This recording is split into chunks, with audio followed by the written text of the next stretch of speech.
Hey everybody, it's Scene Talk in 7 with me, AlTonya Washington. Thank you for joining me again.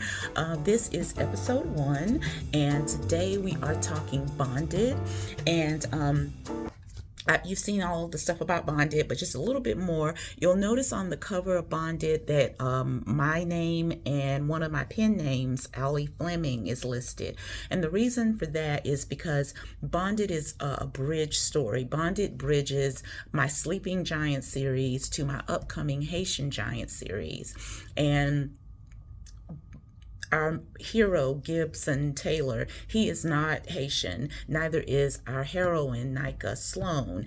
They're both African American. But Allie Fleming in the Sleeping Giant series, that is an interracial romantic suspense series. And by the way, all the stories are written as standalone, so you can read them out of order. Better if you read them in order, but you can read them out of order. Bonded is also a standalone. And so because of the story being interracial romantic suspense and Bonded coming out of that, that's why Allie's name is there. But my name is there because the characters are African American. So just to keep it less confusing for my readers so that they understand that you're not getting an interracial story. You're getting a story, you are seeing that, but it's more about my main characters who are African American. So I don't know if that makes sense, but that's how I did it. Today I'm going to be reading from chapter 6, page 68 in the print version. And here we go.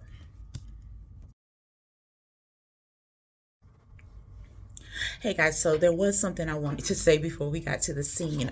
Just a few things I want you guys to keep in mind, what I'm focusing on. I like for you to know going in what I'm trying to focus on as I read the scene. So today, focusing on description, on setting, how I set the stage, how it's not done by a lot of narration. It kind of comes through slowly in the as the scene unfolds. Also, light touches for insight, how I give you insight into the character's character without actually saying it. So pay attention to that.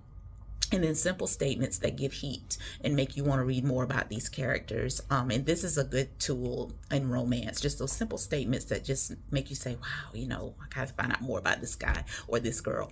And that's it. Okay, now I'm reading.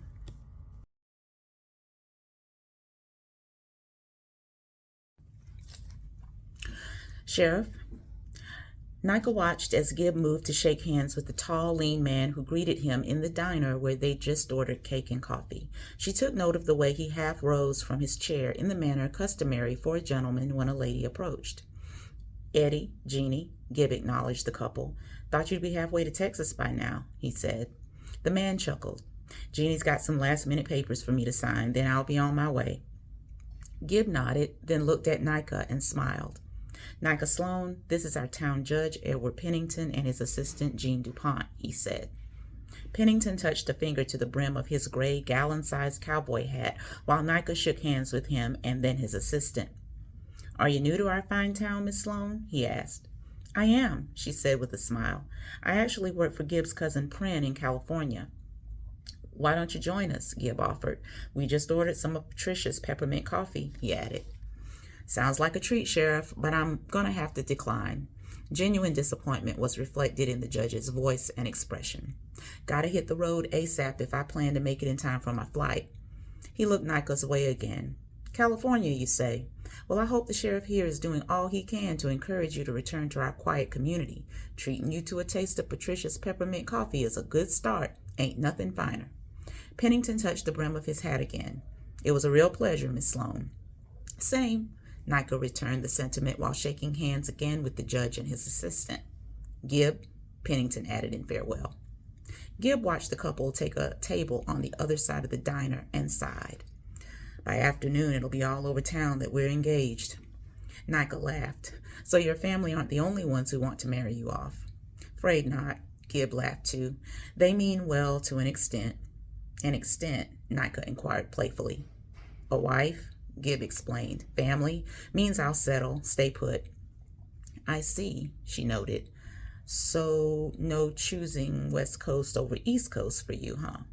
Depends on whether I need to go there to get what I want. Nika blinked, forcing herself not to read too much into that.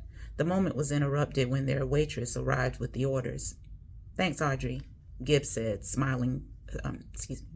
Gibbs said to the smiling blonde. Get y'all anything else, Sheriff? Nika? No. Her eyes sparkled as she took in the inviting spread. This looks wonderful, she said. I think we're good now, Audrey. Thanks.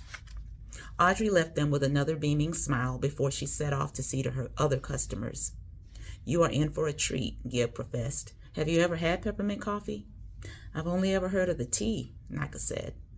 I'm not a big fan of flavored stuff, Gibb confided. Not a big coffee drinker either, but this stuff's got me a little addicted. As black was her preference when it came to coffee, Nika added none of the cream and sugar provided on the booth sill along the frosted windows. She took a sip and allowed the flavor to blossom on her tongue. She smiled. Wow. I know, right? Gibb was on his second sip of the minty brew. Nika watched him set aside the cup and slice off a generous corner from the gingerbread cake he'd requested. He was gearing up for another morsel when he saw she hadn't touched the angel food she'd ordered. I'll be helping myself to that if you don't eat up soon. You know, you really don't strike me as a guy who'd be happy with small-town life, peppermint coffee and cozy diners where everyone knows your name. Gibbs' brow quirked over the observation. Disappointed? He taunted. No, her reply was immediate. Intrigued, impressed, but definitely not disappointed. Gibb leaned back from his food. So, no second thoughts about being here with me? Getting dressed at my place? No, unless you're saying I shouldn't take your word that I'll be safe. You'll be safe. Her eyes narrowed as light-hearted suspicion took hold.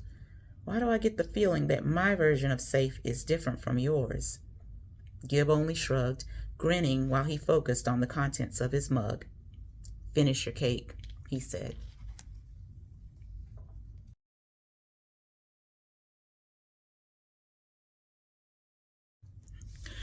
So, just to recap, so if you didn't know, Bonded is a winter romance, holiday romance. So if you're looking for a holiday read, it's not very long, but it does take place during the Christmas, New Year's season. So yeah, keep that in mind.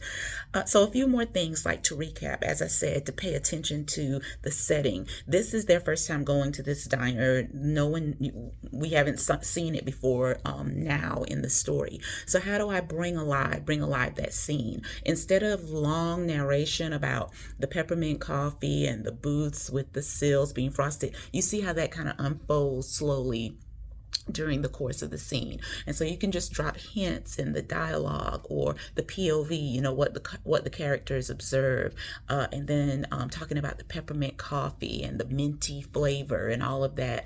Those things just come out slowly in the scene.